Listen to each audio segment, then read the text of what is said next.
Kompas Petang kami lanjutkan, Saudara. Kasus dugaan pencurian tas berisi laptop di dalam bus Transjakarta yang viral berakhir damai.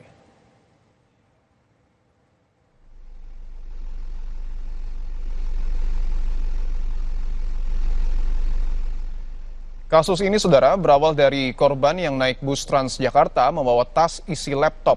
Korban berpindah tempat duduk namun lupa membawa tas berisi laptop hingga turun dari bus. Berbekal CCTV bus, korban melapor ke polisi.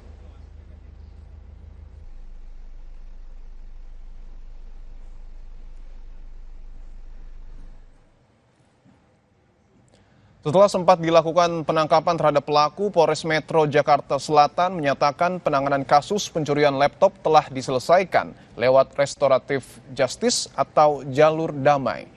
Barang berupa tas dan laptop dikembalikan utuh oleh terduga pelaku yang adalah seorang ibu rumah tangga. Hasil pemeriksaan menyimpulkan tidak ada niat terduga pelaku mengambil keuntungan pribadi dari insiden tersebut.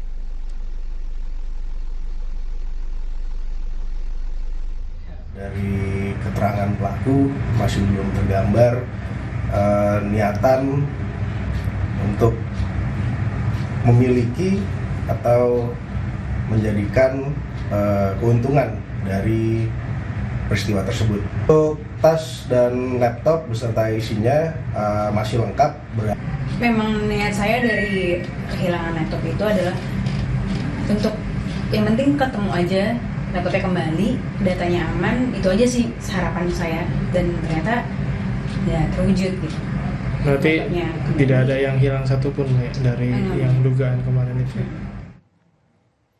Sorotan lain, Saudara, fraksi PDI Perjuangan keluar dari sidang paripurna DPRD Jawa Barat karena tersinggung dengan pernyataan Gubernur Jabar Deddy Mulyadi yang dianggap merendahkan DPRD. Silakan berdiri fraksi PDI Perjuangan.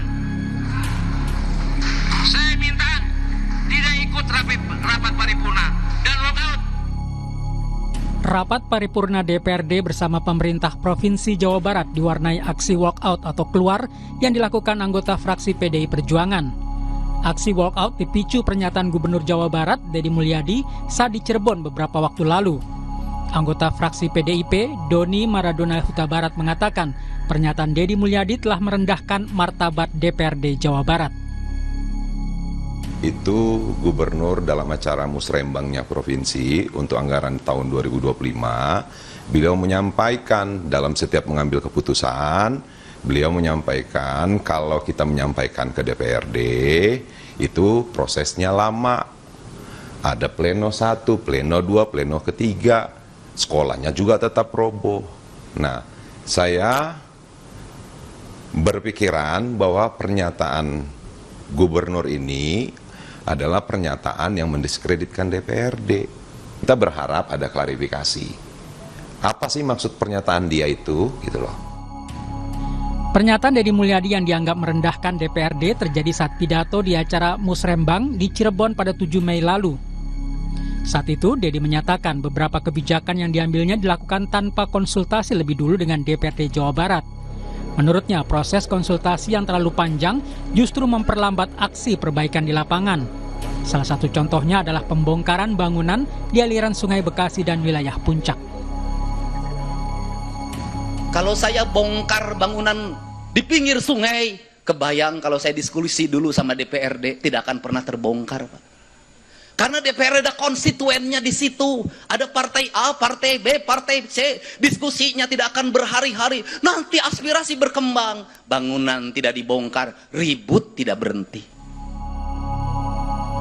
Menanggapi aksi walkout fraksi PDI Perjuangan saat sidang paripurna DPRD, Gubernur Jawa Barat Deddy Mulyadi mengatakan semua pihak bebas menyampaikan pendapat. Deddy menambahkan aksi walkout itu merupakan ekspresi politik yang wajar terjadi. Ya, itu hak setiap orang, walkout mau tidak gitu. Artinya setiap orang kan berhak, setiap partai politik, fraksi berhak untuk mengekspresikan seluruh kepentingan politik. Ya. Legislatif dan eksekutif harusnya bergandengan tangan saling memperkuat demi memajukan wilayah Jawa Barat, bukan saling menjatuhkan satu sama lain. Tim Liputan Kompas TV. Fraksi PDI Perjuangan Jawa Barat keluar dari sidang paripurna DPRD Jabar. Mereka tersinggung dengan pernyataan Gubernur Jawa Barat Deddy Mulyadi pada acara musyawarah perencanaan pembangunan di Cirebon beberapa waktu lalu yang dinilai merendahkan DPRD. Apakah ini akan berdampak pada hubungan legislatif dan eksekutif di Jawa Barat? Kami akan bahas bersama pakar komunikasi politik UNPAD, Kunto Adi Wibowo. Pak Kunto, selamat petang. Selamat sore. Ya. Pak Kunto, Kang Deddy bilang kalau ada kebijakan yang lebih baik dilakukan secara mandiri karena kalau sama DPRD diskusi lama lagi. Apakah sebenarnya secara politik ini adalah pernyataan yang bisa diterima?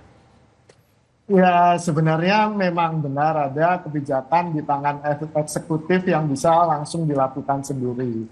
Tapi kan komplainnya anggota DPRD Jawa Barat adalah soal anggaran yang kemarin di awal terjadi efisiensi itu hampir 20% Pak Deddy Mulyadi kemudian mengalokasikan anggaran atau melakukan efisiensi lebih dari 20% gitu. Dan itu hanya dengan Pergub. Sebenarnya kan akar masalahnya di situ. Bukan masalah penggusuran bantaran kali, bukan masalah penggusuran yang ada di puncak, bukan itu sebenarnya gitu. Kalau penggusuran jelas itu haknya eksekutif dan tentu lewat yudikatif ya, langkah hukum, bukan dengan legislatif. Nah, soal yang APBD ini, soal pendanaan ini yang jadi problem karena kan pernyataannya Kang Deddy Mulyadi kan juga ada kenapa para raja dulu tidak menyusun APBD, VOC itu bangun gedung bagus, beda dengan SD kan gitu. Ini kan yang jadi problem ya Pak ya. Maksud saya akhirnya kan Kang Deddy Mulyadi memosisikan dirinya sebagai raja, bukan kepala daerah, dan itu jelas akan menimbulkan friksi atau ketegangan dengan DPRD sebagai legislatif. Kan kekuatan ini kan setara secara politik dan harusnya saling DPRD punya tugas mengontrol kepala daerah karena ya power tends to corrupt kan, makanya kita punya mekanisme demokrasi, kita punya pemisahan kekuasaan, dan kita punya sistem pemerintahan yang kita punya sekarang gitu Mbak. Tapi kalau dari pernyataan PDIP dibilang bahwa ini adalah pernyataan yang mendiskreditkan DPRD, apakah itu sebenarnya benar?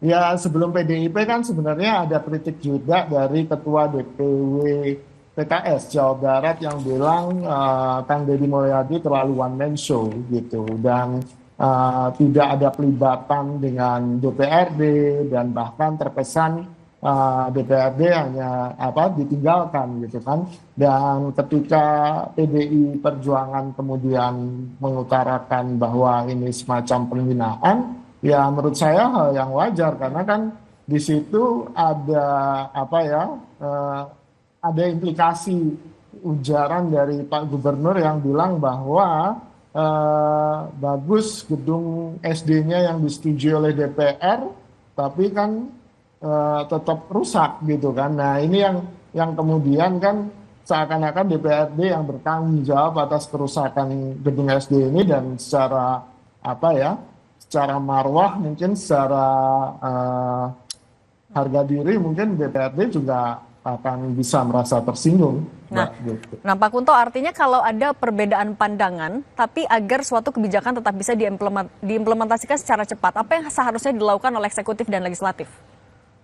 Ya duduk bersama mau tidak mau bahwa responsivitas itu bagus. Kang Deddy Mulyadi itu kan salah satu bentuk kepemimpinannya yang paling positif dan diapresiasi oleh rakyat Jawa Barat adalah responsif.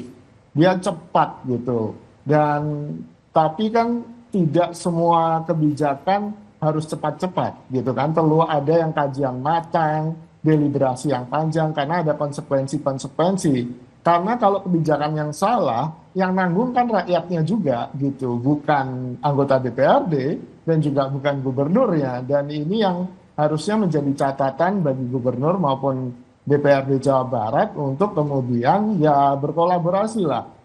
Kalau memang kepentingannya adalah kepentingan rakyat Jawa Barat, ya itu yang harusnya disepakati di awal. Dan kalau memang Kang Deddy Mulyadi disebut dengan gubernur konten kan kemarin, ya dikontenin aja diskusinya dengan DPRD Jawa Barat itu mungkin akan lebih terbuka dan rakyat juga bisa berpartisipasi aktif ketika melihat diskusi antara eksekutif dan legislatif, dan di situ kan kepentingan-kepentingan yang diklaim oleh Kang Deddy konstituen partai A, partai B, partai C tadi juga akan terbuka gitu Mbak.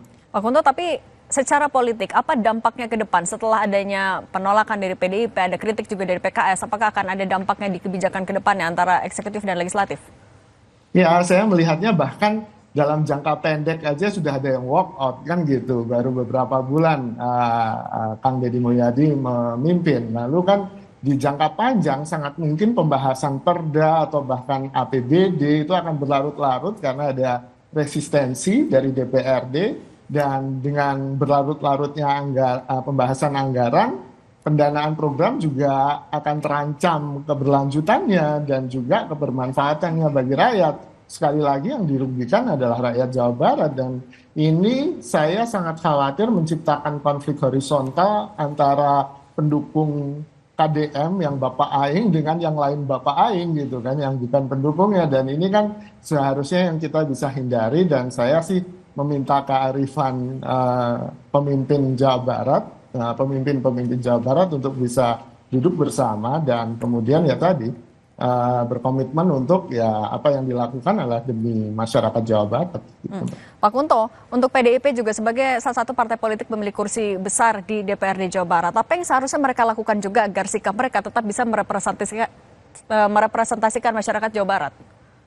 Ya, PDIP kan juga merepresentasikan konstituennya, dan dia kan salah satu partai dengan kursi yang cukup besar di DPRD Jawa Barat ya Mbak ya. Kalau menurut saya ya dialog harus dibangun gitu kan, tidak hanya dengan walkout, tapi kan setelah walkout ini strategi politik lainnya apa, dan saya pikir PDIP punya banyak kartu yang bisa dimainkan dalam strategi politik ketika berhadapan dengan pemerintahan Deddy Mulyadi di Jawa Barat ya sebagai gubernur. Nah ini kan yang kita tunggu juga, kita tunggu PDIP menjadi oposisi yang bagus, oposisi yang kritis, oposisi yang bisa menjadi fungsi kontrol yang baik terhadap pemerintahan KDM di Jawa Barat. Oke, Pak Kunto Adi Wibowo, pakar komunikasi politik Unpad, terima kasih sudah berbagi di Kompas Petang. Sehat selalu ya Pak Kunto.